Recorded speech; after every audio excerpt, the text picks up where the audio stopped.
Welcome to Straight Talk with Sandra Reish. Are you trying to master the game of life without success? There are secrets and strategies to living your best life. We'll share some of them with you on today's show.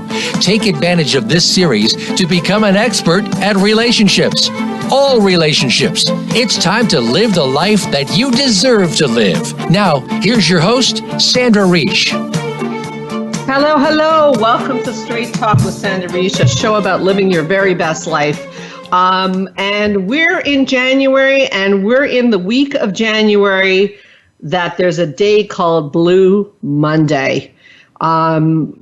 Scientists and marketers and researchers have decided that there is a Monday in January where people's moods go to the ultimate lowest.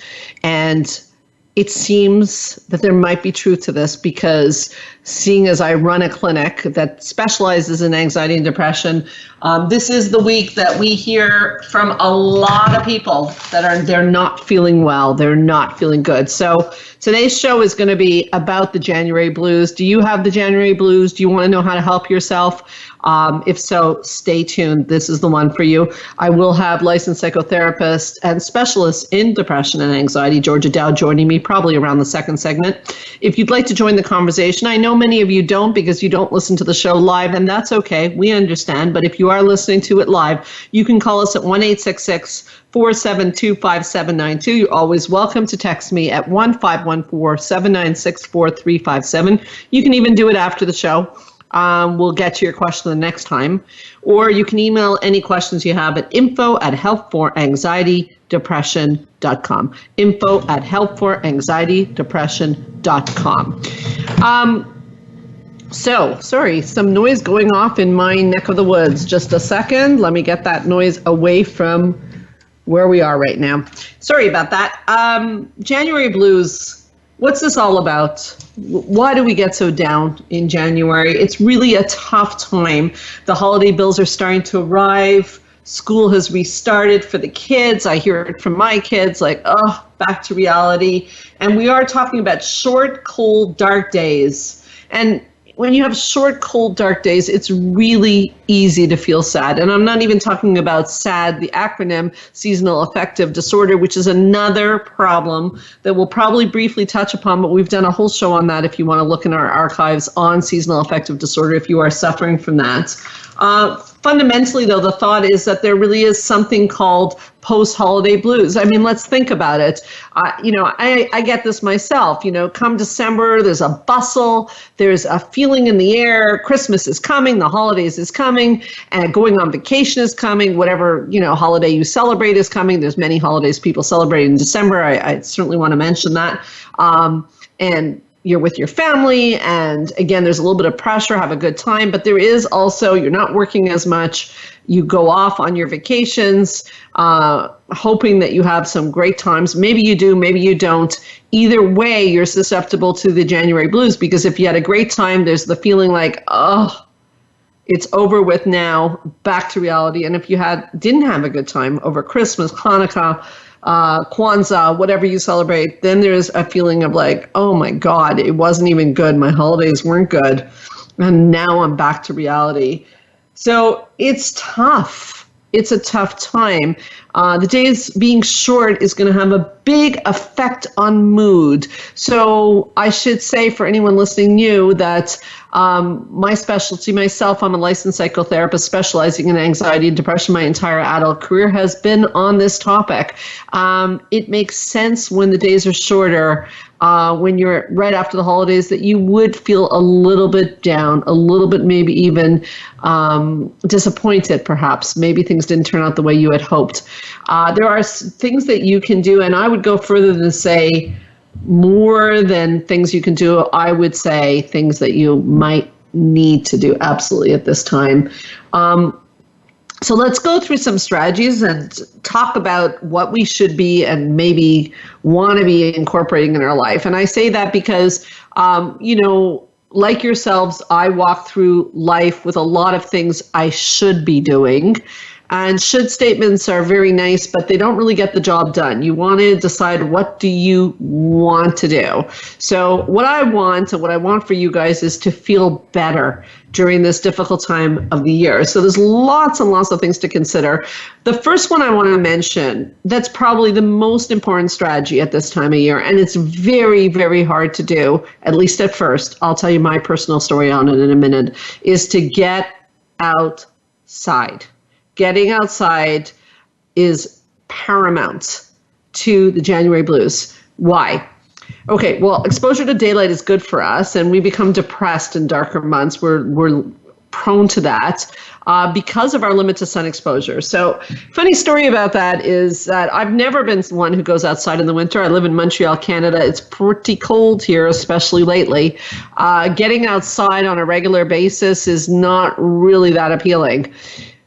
But I try to practice what I preach, and I've been set up a ritual this year where I go outside for a walk every single day, no matter what the weather is. And you know what started to happen? It's really interesting. Is the other day it was like minus 22 Celsius. That's really cold. And I still went out. And I would have never done that in the past. So what started to happen is that when I don't go out, I crave it. I miss it. I don't feel as good. Our brains love to be in sunlight.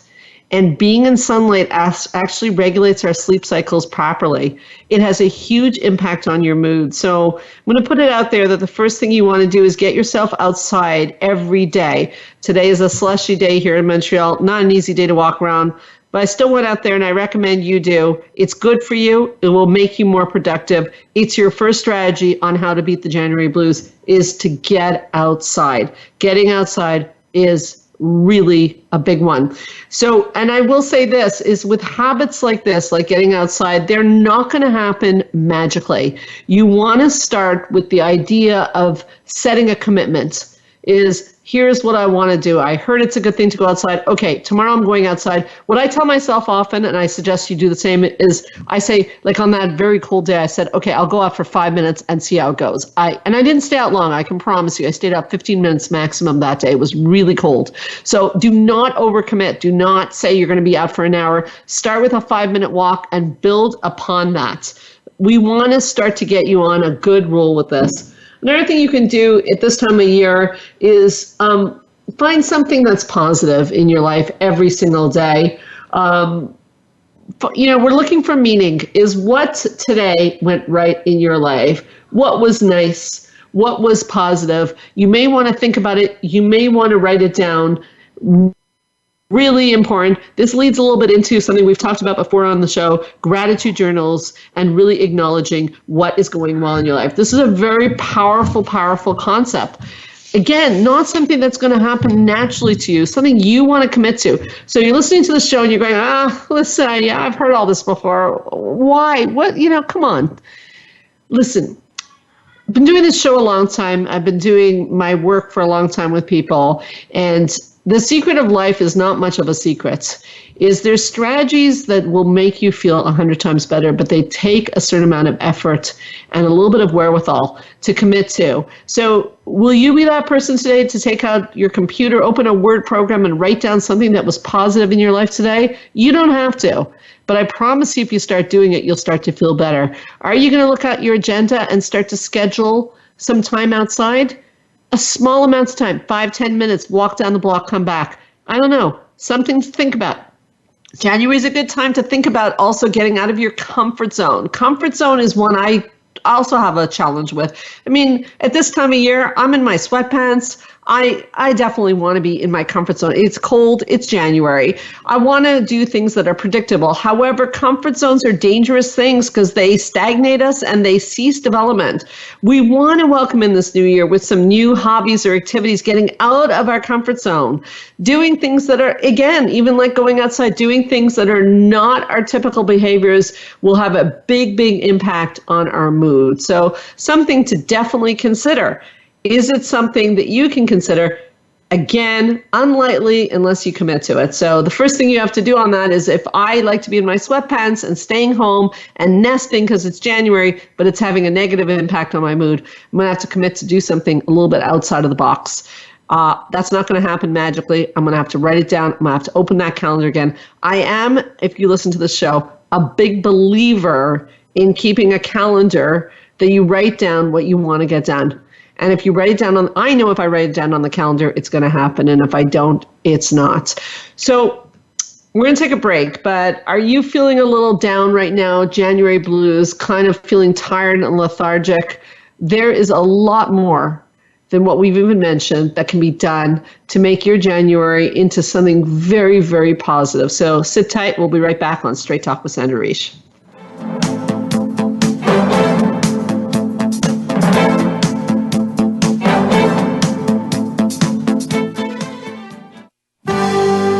Your life, your health, your network.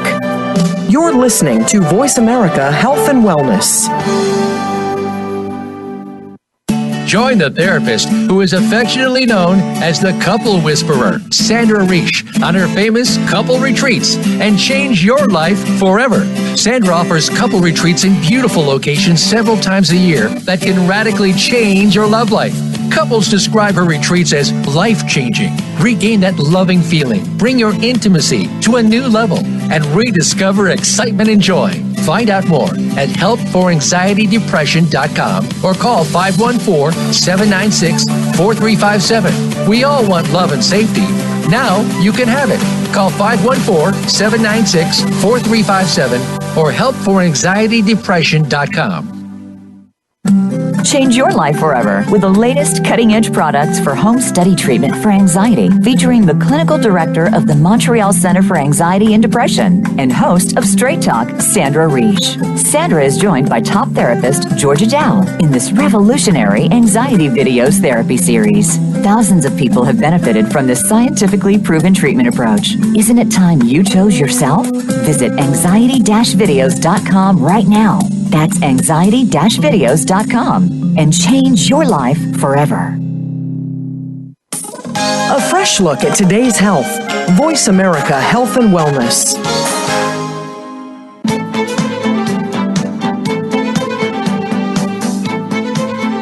You are listening to Straight Talk with Sandra Reish. To connect with the program today, please call 1-866-472-5792. Again, that's 1-866-472-5792. You may also send an email to info@helpforanxietydepression.com. Now, back to Straight Talk.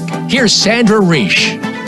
So we're back on Straight Talk with Sandra Reish. January blues, shortest days of the year. Blue Monday just passed on January 21st. People feeling sometimes down. How do you get out of this? We talked about some strategies. There's many, many more I want to shoot back, but I'm very, very lucky because I've got Georgia Dow with us. Georgia Dow, licensed psychotherapist and specialist in anxiety and depression, and often a frequent guest on Straight Talk, who knows so much about January blues. First of all, welcome back to the show, Georgia. Thank you so much for having me. I'm so happy to have you here, but let's start on a personal note. So Blue Monday just passed. It's supposed to be the most depressing day of the year. That was last Monday, or the Monday that just passed. How does January blues impact your life? Do you feel it? Do you feel a little bit more lethargic at all, or does it impact you at all? I definitely do feel a little bit just a little bit more dark. I want to sleep a little bit more. My blankets feel more comfortable. I feel a little bit less energy to that. And a lot of the population does feel at least a moderate amount of a difference between the difference in the amount of light that we get this time of year in comparison to that. Sometimes you're not always noticing, but for most of my clients that I see, they do feel different between now and during the summer months. Right. And, I wanted to ask you about you because, you weren't able to be here for the first segment. I was talking about the importance of going outside. It's one of the ways I cope with January because I also feel lethargic, no doubt about it. Our clients are feeling it. There's many things people can do. So, I'm curious. You've just come from work, literally come from work. People are coming in talking about this. I'm going to have fun with you going back and forth with strategies. What's your top strategy for January blues? So I think that you're right on the being outside. But if you can't go outside, if it's like dangerous like it is right now, to go outside, and so you're worried about that, you can also get a full spectrum light. Just get a light bulb. You don't have to get the full light. You pick that up, and what you do is you just put it in an area where you're going to be, and that gives you a little bit more of the lighting like you were outside. It's not as good as being outside, but that's also a great strategy that you can do. You can find them on Amazon or go to a health food store. They probably will have them, and people notice that they feel a little bit better when they're able to do that. It's a really good point. And, I did talk at the beginning of the show about there's January blues and there's seasonal affective disorder. And if you are, and I referred people to a previous show I've done with you on seasonal affective disorder, but if seasonal affective disorder is something that's impacting your life, full spectrum lighting is the treatment of choice. It is really important. And you're right. You can get it at a health food store. You can get it at Costco, for goodness sake. Yes. I do not have seasonal affective disorder. I've certainly never been diagnosed with that, but I do have one of those lights and I love it. I absolutely love it. I get outside and I use my light. I'm not saying I'm bouncing off the walls, but I'm certainly not falling into a depression, which is good. Right. So, right. The next thing that I want to put out there, and I think you'll probably agree with me on this, is it's almost like a little bit redundant, because it comes up on so many of our shows. But certainly when we're talking about January blues, is the importance of moving your body and exercise. Oh, yes. Oh, it's huge, yes. Right? Huge. And the studies are just through the roof. This is not an area that we are not sure of will help your depression, because if you're feeling a little bit, and again, I'm saying depressed by being a little bit more depressed. I'm not talking about if you are diagnosed with depression, which also it's helpful. But even with me feeling a little bit more down, if I'm moving around more, getting my body moving, I feel more motivated. I feel, again, it warms up your body. It creates more neurotransmitters. You will feel better if you are moving around. Though, how do you, Sandra? Because like a lot of people will say, but I just can't just do it. Like it's like that hard. It's those first steps of making this into a habit. Do you have any tips or suggestions to get people from off the couch or Netflix to be able to actually do something? Well, it's a great question, Georgia, and I do love my Netflix, so I can certainly I'm with you. the people on the Netflix. And I think that, it was funny, I was just about to ask you the same thing, because the concept is that all these strategies, and I said this before, they're great in theory, but, you're feeling lethargic. I don't feel like exercising. So you kind of answered your own question when you said, how do you get people to just do it? I think those 3 words are the key words, is the just do it. So I talked about writing it down, committing to it, doing it. That's a good one, yeah. I'm really big on the idea. Yeah, I make deals with myself all the time. They're like really strange deals. Like I say things like, okay, look, you got to go do your exercise. But here's the deal, Sandra. You only have to do it for 5 minutes. If you want to stop after 5 minutes, I'm okay with that. I like that one. There's a voice in my head that says, well, that's not going to make any difference at all. But I say, no, I'm going to take the 5 minutes. And you know what happens is you do the 5 minutes and the 5 minutes turns into 10 and turns into 15 and boom, you start a routine. And for myself, I am very disciplined about these things because I very much follow the just do it. It has to be part of my daily life. So it's a commitment. I think a commitment is important. I don't wait to feel like exercising. I think that's the trap. People think they're going to feel like exercising. Yeah. I never feel like exercising, I can assure you. What about you? Yeah. No, I the way that I would feel like doing it if I'm doing something that I enjoy. So it's not exercising per se. It might be swimming, or it might be dancing or doing something else that's more of a fun activity for me. So it might be cleaning the house. It doesn't have to be specific to exercising. What we talk about when we say exercise is getting your heart moving. Your heartbeat is at a faster rate than it was before. So it could be doing something else to that, or just putting some music on, dancing around in your living room. That works. And if I'm really feeling like I'm not in the mood to do anything, I might just do 10 squats, 10 wall push-ups, 10 sit-ups, and I'm like, you know what? Then I feel a little bit more, like you said, keep on going. I might do a little bit more to that, but it also changes my day. I'm feeling a little bit better after that than I did before. So for you, I mean, Georgia, you and I, we're both believers, but I've never really asked you this question, so I don't really know what you do these days for exercise. So during these months where you're feeling a little bit lethargic, how do you get yourself to get off the couch and go exercise? How do you do it? And do you do it? Yes, it's the hardest thing to that. So you might want to say, like for me, I want to learn how to dance because I don't dance that well, but I think I do in my head. Not true, actually, but anyway. So, find something that you want to do, or you might want to learn how to juggle. So it might not be my skill that you want to do, but you want to make this something that's more fun. And some people like to do it together. So you might find someone else that's like, wanting to take a walk, or could be walking your dog or bringing them to the park. Do something that's fun to that. But I have to say, it's something that I want to increase the levels of what I'm exercising, because it's really good for you. It's not just good for your body, it's really healthy for your brain. Good for your sleep cycles to that, and it will change your mood. So you want to kind of find that. And if you want, like, make a little sticker chart or make a little, calendar, and every time you've exercised, put it up on the wall. If I do that, I always do more of whatever activity I'm trying to increase. I love the stars, no doubt about it. So are you saying that these days you're doing dance classes? Is that what you're saying? Well, I'm thinking of actually, and I'm not sure that I'm going to do this, but a friend of mine also wants to learn how to dance. So we might actually hire someone and teach us some dance moves, so that, we're thinking about it, because more exercise is better. And the weather has not been really apropos for skiing, which is what we usually do in the winter time. So we have to fill it with something else. I love it. And you were talking about the brain, and there's a lot of research that shows in many cases exercise works as well as an antidepressant medication. It's really something to take in. Like, this is not small stuff.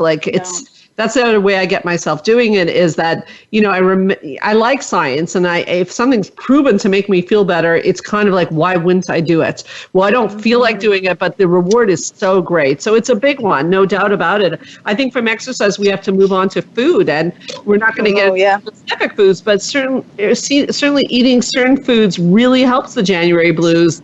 There's a lot of research on that. If you're starting to eat a lot of, sugary carbohydrates, that's not mood, right? No, it's not. And you're again, remember that during these times of month, it's hibernation, wanting to stay in the cave and keep up all of your calories.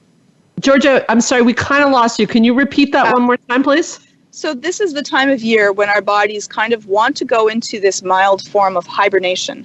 So we want to store calories. We want to gain calories. It's a little bit of a preset to us. And that's when we might want those fatty foods, the carbs, maybe for some people even the salty foods. And they're not really what's good for us, because, food is plentiful. If food is not plentiful, that's a different story to that. But they will actually make us crave them more. What you want to do is you want to do the opposite. And the way that I do it, and I don't know, I'll ask you, Sandra, how you do it, but I always ask myself before I eat something, how am I going to feel after I eat this? And do you? Yeah, wow. I do. Am I going to feel good after I eat this? Because there's some foods that I really like, but I don't feel good after I eat this. And to be, instead of eating unconsciously, to be able to eat and have an awareness to how you feel when you're eating that is really powerful. So I'll eat something and I'll be like, you know what, I'm going to feel really ill if I eat this. And I might still eat some, but I won't eat to the level where I will feel ill off of that more often than not, because I'm self-aware. Well, I think that, you're bringing up something that's really probably one of your biggest secrets, and an important one, is that even the fact that you have the thought before you eat something, that's an emotional intelligence. Asking yourself how you're going to feel afterwards, to me, that's incredible emotional intelligence, because most people are, and all of us, we fall into sometimes just impulsively doing things. And I think that that's a real skill set. And I really, really like that you do that, because I do it too, and I think it's a game changer. People say I'm very disciplined. I think I am disciplined, but it's more that is I've learned through trial and error what works and what doesn't. It's connecting those dots, don't you think? Oh, I think so. I think so, absolutely, to that. I think that it's empowering yourself to be in control instead of having your emotions control your actions for you.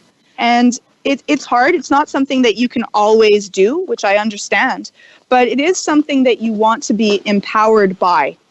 Yeah, I think you're right. And I think that certain foods just don't feel good after you eat them. They feel good while you're eating them, but not after. So if you're struggling in January, diet is going to play a huge role. It also affects the quality of sleep we have. You know, people eat heavy meals before they go to bed, like they're feeling down, lethargic, let's stuff my face. But then you're going to wake up feeling even worse. And then there is the fact that you do tend to gain weight, which again, it becomes a bit of a cycle, right? Because then you're feeling like I've gained weight, I don't feel like exercising. It's like you're spiraling down and you feel more and more tired.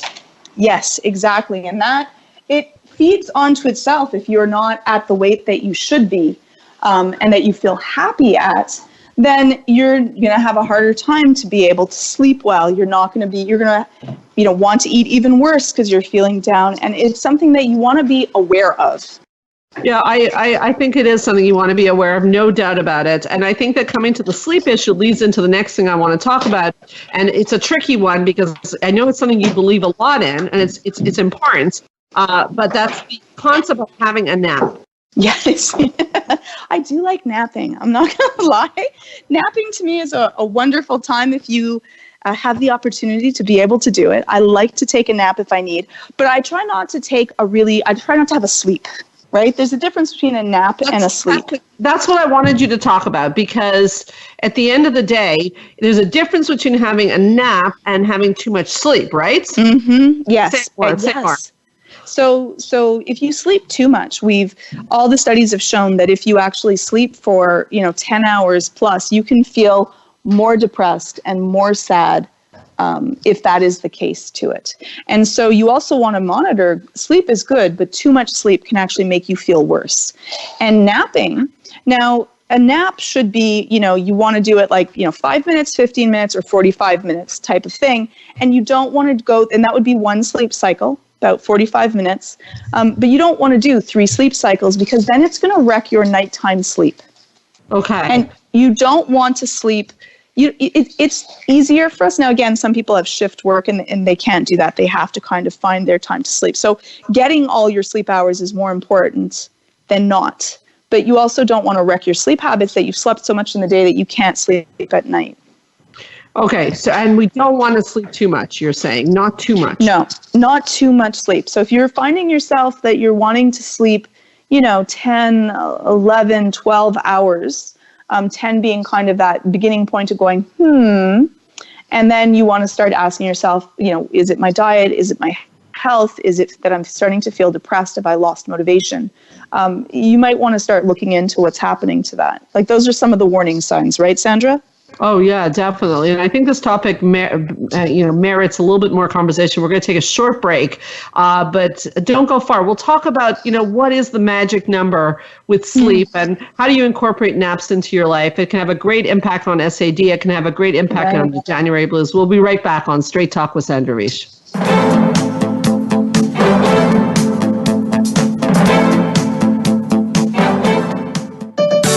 Your life, your health, your network.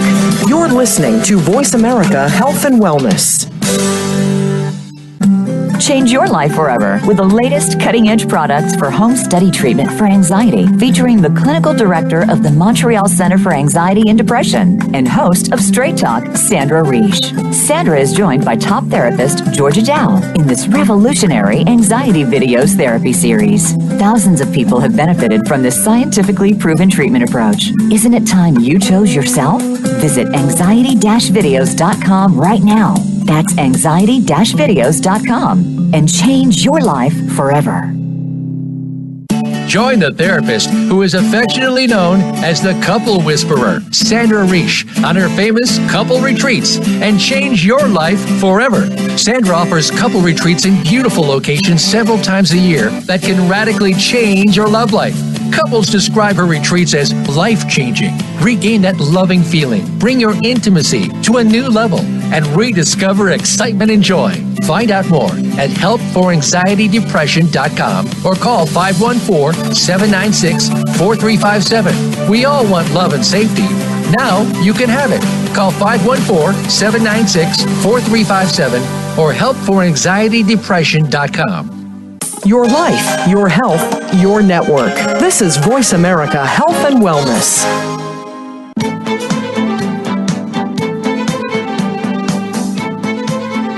You are listening to Straight Talk with Sandra Reish. To connect with the program today, please call 1-866-472-5792. Again, that's 1-866-472-5792. You may also send an email to info@helpforanxietydepression.com. Now, back to Straight Talk. Here's Sandra Reish.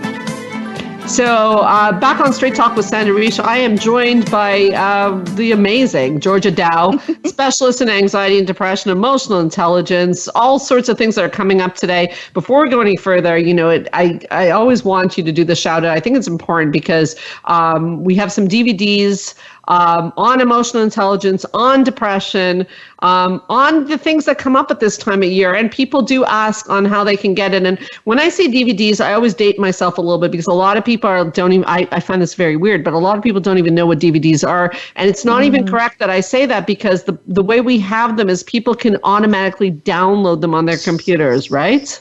Yes, and it goes straight to your computer. You can listen to it in the privacy of your own home. Really easy, very fast. You don't have to worry. It doesn't matter what you're using. So you just go to the website, which is anxiety-videos.com or master-life.com. And then you can order whichever ones you want. We even have package deals.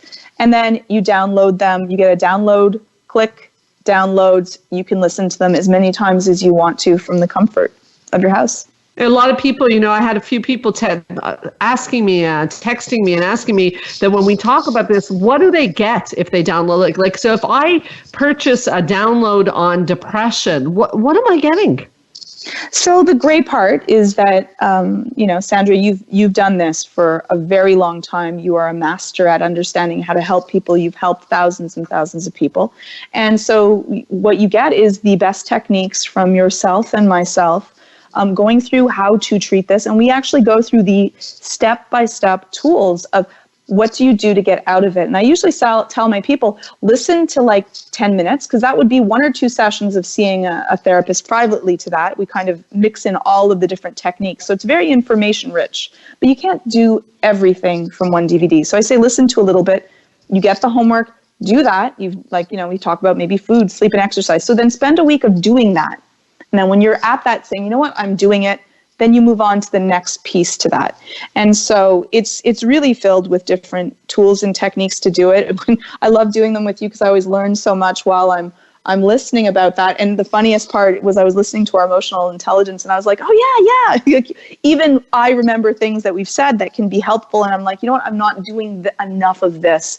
I need to go back. So even for us as professionals, we also sometimes need to go back to the basics and say what's working for us and what's not, and be empowered to, if things aren't going well in our life, what can we change to get there, right? Yeah, it's awesome. And, they're very reasonably priced, a lot cheaper than going to therapy. So sometimes people can't go to therapy or not comfortable going to therapy or just want to increase their repertoire. Anxiety-videos.com, master-life.com. Definitely a great way to go. Now flipping the conversation from digital downloads to the role of technology, because preparing for the show, January Blues, you have to be careful. I find, I was reading this and I was like, oh yeah, I can relate to this, in January, apparently there's a huge spike in people being on technology, social media accounts, and emails, and Facebook and so on and so forth. Doesn't help the January Blues, does it? It makes you feel worse. We know that being on Facebook and other sets of social media actually make you feel more down. And that's not just, I'm talking about social media specifically, really causes a great depression to your mood. And just being on technology, and I'm definitely a culprit of this. I spend way too much time on technology. And one of my things that I'm working on is spending less time on tech. Truly, I want to curb that because I spend too much time on it. And even if I'm not on technology, if I'm reading, say, just different articles that are interesting to me, I'm not bettering myself during this time. Sometimes we use it as avoidance. Sometimes it's because it's easy. But what we want is we really do want to take a look at what are we consuming, our food, our sleep, our relationships, which I know that we're going to get into, and how much time that we're on tech. What is your relationship to tech, and how do you feel about this? Well, I feel like, the story of my life is a lot of conflicts, really, because really, if I listen to my inner, if I didn't be careful, sort of what you talked about with the food, think about what I do before I do it, I'd be on technology day and night and eating junk food day and night and never getting outside and not exercising. And that would be my story, because sometimes what you want to do is not what you need to do. And there's a difference. So the thing is, I love technology. I'm very into reading articles. I'm fascinated by people, politics. There's no end of things that interest me. But there's no doubt that my mood starts to dip if I'm on technology a lot. There's no doubt that my mood starts to dip if I don't move, if I don't get outside. So like yourself, I have to put some limits on the amounts of technology that I use in my life. So what I do is I just tell myself, okay, at this amount of time, I'm going to go on technology. Yes. And do you give yourself a cutoff? Not formally. I don't. Well, you know what, honestly, I think that I'm not as good as you on this. I don't know. No, actually, Sandra, I use an iPhone, and they actually have something called screen time that tells you how long you've been on tech, which is one of the things that actually made me feel I was really stark about it. I was like, oh my goodness. So there's something they call screen time, so you can find out what you're on and for how long. And on the holidays, I did a show on health and fitness, and we talked about technology, and I looked at my screen time, and it said, this is so horrible, but it said 7 hours. And I went, boy. 7 hours a week? I'm like, looking at a week? I'm on 7 hours a week? It was a day. Really?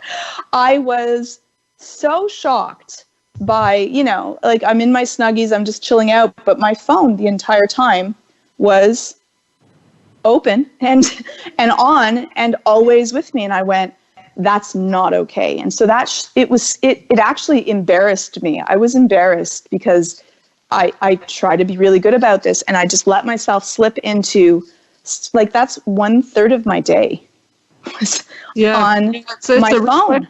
Well, and maybe it was passive and I was reading things, or it was open. Yeah. Still not okay. It is absolutely no excuse. And that's what kind of gave me that shock of, I have to fix this. Well, I mean, I'm glad you said that, because that's why I kind of trailed off, because I suddenly felt a little bit like, I don't know if I can really say I'm really good about this, because I probably am on technology too much. The only thing I can say is when my mood dips too much, I know exactly where I have to make some changes. But technology is very, very addictive, and it is a really good way of avoiding things. That's your 7 hours is also avoidance to not do other things. There's no doubt about it. And I didn't do other things, right? I wanted to do a painting. I didn't do my painting. I wanted to do, because boredom is what creates that. Like, sometimes things of being bored is actually good, because you'll then do something else. And at the end of the day, when I had a great holidays, and I don't feel bad about watching TV shows or when I watched movies together. I thought it was great. But I went, you know what? Did I feel really great when I was just on just doing mindless things, that they weren't actually group or family or this and that? I'm like, you know what? I think I would have felt better if I had done some of my painting, had more variety. And so, you want to be honest with yourself. And sometimes you're not going to like what you see, and it might shock you, but sometimes that might be what you need. Well, I really love what you just said. And, I want to highlight it as you said, you want to be honest with yourself. I think that might be one of the, that's a brilliant statement, Georgia. That might be the key to all of it, is you have to be honest with yourself. And when you saw the 7 hours, tell yourself the truth. I'm not okay with this. This is not okay. But you were being honest with yourself because you wanted to see the number. And people don't always want to know the truth. And that's a wonderful quality on your part. And, it does segue into what we're going to take a break, but we'll come back and talk about is the importance at this time of year in particular of spending time with people you love. Yes, beautiful. Again, if you're on technology, you're not going to be spending time with people. And then when you're with them, you're checking your phone, you're not really with them. Let's be honest. Exactly. You're absolutely right. You're absolutely right. And you're not going to look back and say, I wish I passed more levels of Candy Crush. You're just not going to do that. That's hysterical, we're going to talk about laughter too. So sit tight. We'll be right back on Straight Talk with Sandra Reish.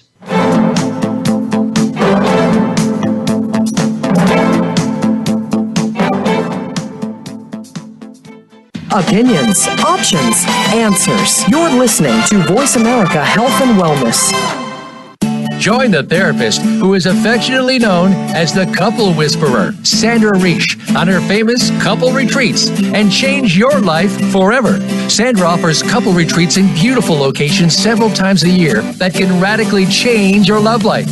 Couples describe her retreats as life-changing. Regain that loving feeling, bring your intimacy to a new level, and rediscover excitement and joy.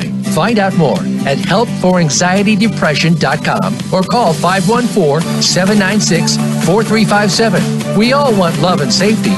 Now you can have it. Call 514-796-4357 or helpforanxietydepression.com.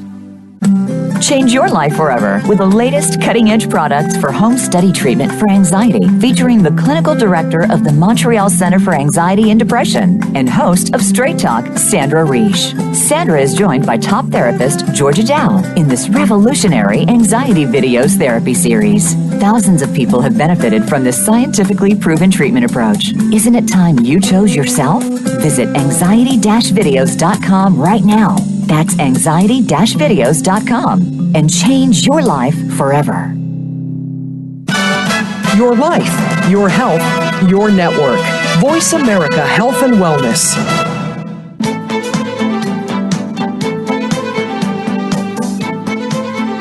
You are listening to Straight Talk with Sandra Reish. To connect with the program today, please call 1-866-472-5792. Again, that's 1-866-472-5792. You may also send an email to info@helpforanxietydepression.com. Now, back to Straight Talk. Here's Sandra Reish. So we're back on Straight Talk with Sandra Reish. I am here with Georgia Dow, psychotherapist, incredible psychotherapist, specialist in anxiety and depression, co-founder of anxiety-videos.com. She can be found at the Montreal Center for Anxiety and Depression. I know you won't remember the number, Georgia, so I'll give it. I was thinking about that. I was thinking about, oh no, I bet she does. I hope she doesn't ask me. No worries. 514-777-4530. Georgia, we're talking about the importance of spending time with friends, which really the research for the Mayo Clinic shows that enhances levels of happiness, reduces stress, improves self-confidence, self-worth. This is a great deal. Cultivate a sense of belonging and purpose, help you cope with traumas, and encourage you to ditch unhealthy lifestyle habits like time for us to get together. My goodness, it's really a good deal. And yet in January, it's probably the last thing you're thinking of doing at the end of the day is getting together with a friend. So that's what I mean. My life is a lot of conflicts because I think that life is like that. You have to not always do what you feel like doing. And sometimes you have to try to go beyond, as I said, the comfort zone. Before you joined us, beyond the comfort zone. Thoughts? Yes, I think that you're right. I think that it's, sometimes you don't want to go, it's effort, right? We don't want to deal with the effort. We want to just stay comfortable. It's cold maybe outside where you are, or you don't want to hang out, but to be able to laugh, to be able to not feel alone, it's really important. And now in our technological age where there's less things that bring us together, we are often lacking. I find that loneliness of people not having quality relationships around them is one of the large issues that I deal with that never used to be, because there were things that we would get together so we would see people more often to that. And it isn't just being with people, but it's also the quality of people, right, Sandra? Oh yeah, I'm glad you made that point because I feel like I don't want to say I should have said it, but I should have said it because it's not just getting together with people that's going to work. You definitely want to walk away from a get together with the person feeling better than when you started, not worse. Because if you're emotional vampires, that's certainly not going to work. People is really important, having nice conversations as opposed to just gossiping and falling into the pit because of how horrible things are. Which brings up a question. We have some questions on Facebook, some comments from our listeners. So one of our listeners is talking about like this idea of feeling so exhausted and fed up of the winter. And that's a good question I have for you. That's a mental state, right? I'm fed up of the winter. I'm tired of living in a cold place. If you live in a cold place, you've had this thought. It's just horrible. It's only January. It feels endless. What do you tell someone who's feeling that way? I'm fed up of winter. What do you say? And I can empathize with that thought process to it, But the problem with saying that is that you are now re-victimizing yourself to winter or to the cold. Your own mind frame, what you tell yourself, will color the story of where you're at. So I would, and this, again, this is a thought process of what you should practice, of trying to make, as you always say, the lemons out of lemonade, lemonade out of lemons, is try to make the best of that. And so find, I ski because one of the reasons is that I wanted to have a sport of something joyous that I do during the winter time, not just stay inside of the cave. So it might be, make your own rituals of this is the time when we're going to do hot chocolate by a fire, or we're going to, make a snowman, or we're going to try to find something beautiful that we can do or enjoyable, even if it's indoors to that you can do with winter. Because even saying that, it puts you in a bad mind frame. When you say I'm so sick of winter, I could feel that. It gave me an emotion to that statement. And the more that you think negative thoughts to something, and at the beginning when you say nice things, you might not believe them. That's okay, just go with it. But the more that you try to be positive about it, the more that you are releasing happy neurotransmitters, and you want to go through that to help fight those kind of, January blues. Any thoughts on that, Sandra? Well, first of all, I thought we said was like right on the mark, and I want you to go a little further and explain this to people, because I know what you're talking about, because we've talked about this recently within our meetings at the clinic. I want you to highlight the re-victimize yourself by saying that, and also the idea that you're actually training your brain again to go over and over again back into a very dark place. So what do you mean by re-victimizing yourself? If I'm just saying I'm fed up with the winter, how am I re-victimizing myself?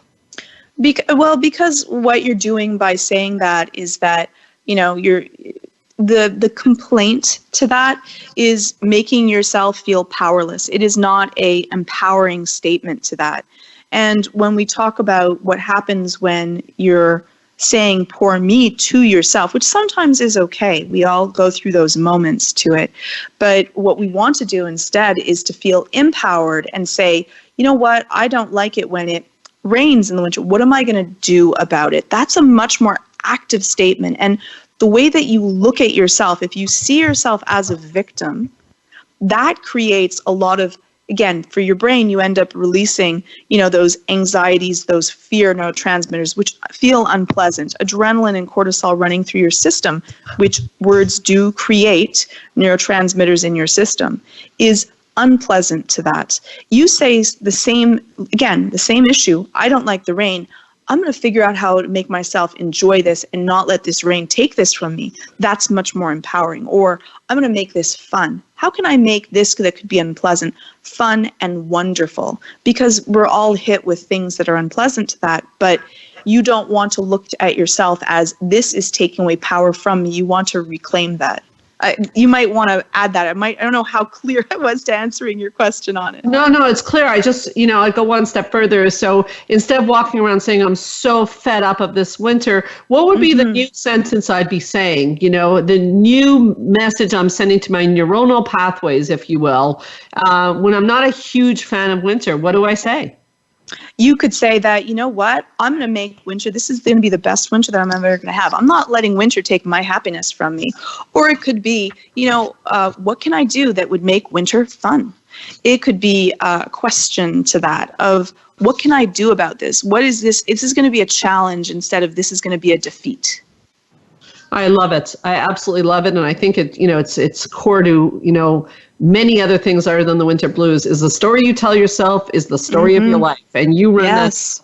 We're just about out of time, but I want to go through some quick, short snappers, as I like to call them. I want to mention that alcohol and junk food. We talked about junk food. I want to mention alcohol. Oh, alcohol. That's a good one. Christmas time, holiday time, nothing, people like to imbibe.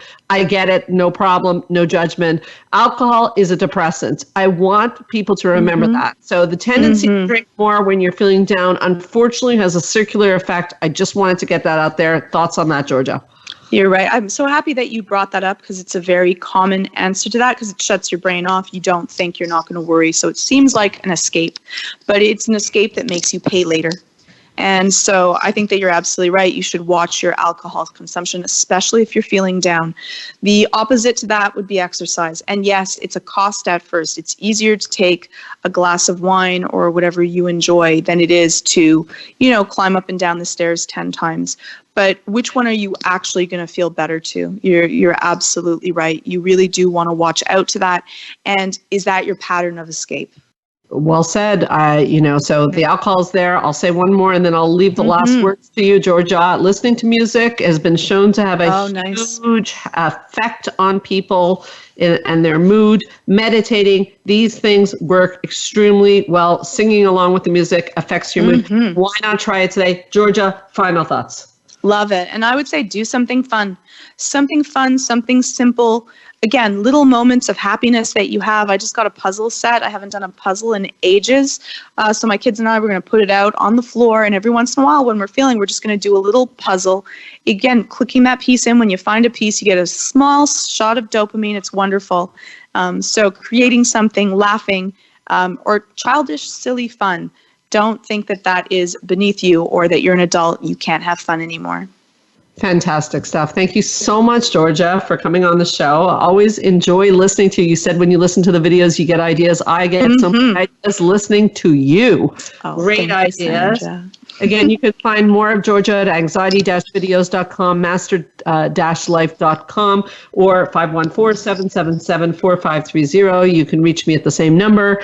And it is January. It is a tough time for people. Consider putting in some of these habits in your life. Thank you, Georgia, so much for joining us today. I know it took a certain amount of effort, and I really do appreciate it. No, thank you so much for having me.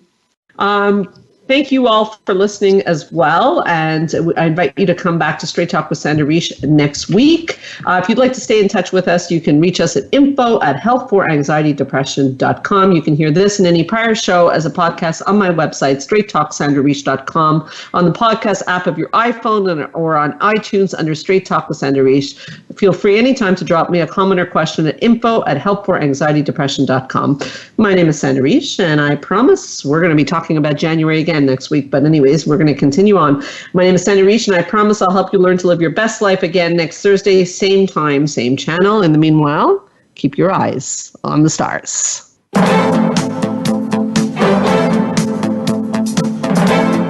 Thank you for listening to Straight Talk with Sandra Reish. We hope you've enjoyed today's show, and we'll tune in again next Thursday at 3 p.m. Pacific Time, 6 p.m. Eastern Time on the Voice America Health and Wellness Channel. Now, go live your best life.